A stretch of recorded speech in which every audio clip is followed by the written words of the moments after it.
Shalom saudara-saudari yang dikasihi Tuhan.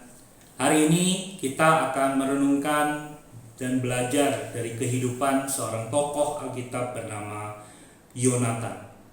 Kisah Yonatan dapat kita baca di dalam kitab 1 Samuel pasal yang ke-18 sampai dengan yang ke-20. Kisah tentang Yonatan tidak dapat kita pisahkan dari tokoh lain yang bernama Daud. Karena kisah persahabatan mereka sungguh indah, menyentuh hati dan mengajarkan nilai persahabatan yang sejati.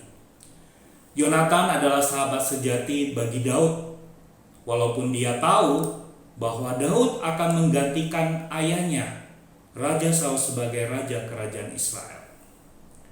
Pertemuan pertama Yonatan dengan Daud terjadi setelah dia melihat Daud dengan penuh keberanian datang ke medan pertempuran dan mengalahkan Goliat, tentara Filistin yang sangat ditakuti tentara Israel pada saat itu.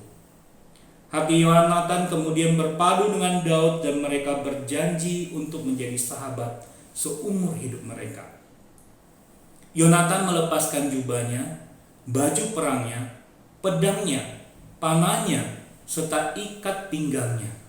Semua miliknya yang berharga sebagai tentara Israel. Semuanya itu diberikan kepada Daud karena Yonatan mengasihi Daud seperti dia mengasihi dirinya sendiri. Yonatan adalah sahabat sejati bagi Daud. Yonatan melandasi persahabatannya dengan kasih yang tulus dan murni. Saudara yang dikasihi Tuhan, kasih persahabatan Yonatan kepada Daud juga dapat kita lihat dengan kerelaannya berkorban bagi Daud sahabatnya itu.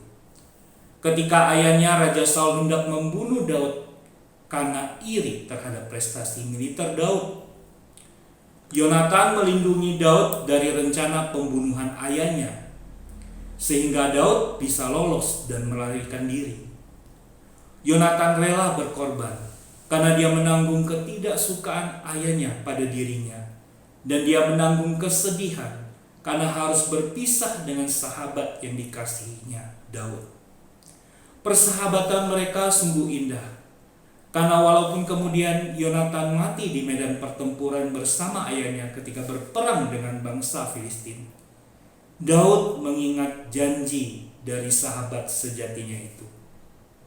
Sehingga keturunan dari Yonatan bernama Mephiboset tetap mendapat kasih dan perhatian dari Daud untuk bisa makan semeja dengan dia di istana raja ketika Daud menjadi raja Israel menggantikan ayahnya. Amsal pasal 17 ayat 17 berkata, seorang sahabat menaruh kasih setiap waktu dan menjadi seorang saudara dalam kesukaran. Kebenaran firman Tuhan inilah yang dihidupi oleh Yonatan dalam persahabatannya dengan Daud. Demikian juga yang dilakukan Yesus Kristus, Tuhan dan Juru Selamat kita, terhadap murid-muridnya dan juga terhadap kita.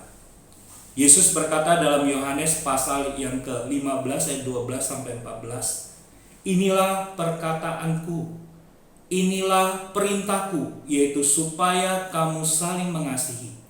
Seperti aku telah mengasihi kamu, tidak ada kasih yang lebih besar dari kasih seorang yang memberikan nyawanya untuk sahabat-sahabatnya. Kamu adalah sahabatku, jikalau kamu berbuat apa yang kuperintahkan kepadamu. Saudara yang dikasihi Tuhan, apakah kita sudah mengikuti teladan Yonatan dan juga Juru Selamat kita Yesus Kristus untuk menjadi sahabat yang sejati bagi rekan-rekan kita? Kiranya Tuhan menolong kita untuk membangun persahabatan sejati yang berlandaskan kasih Tuhan, yang penuh perhatian, kepedulian, dan rela berkorban. Tuhan memberkati kita. Amin. Perkasa dan Tuhanku, Raja serta penebusku, penasehat ajar dan sahabat, penyayang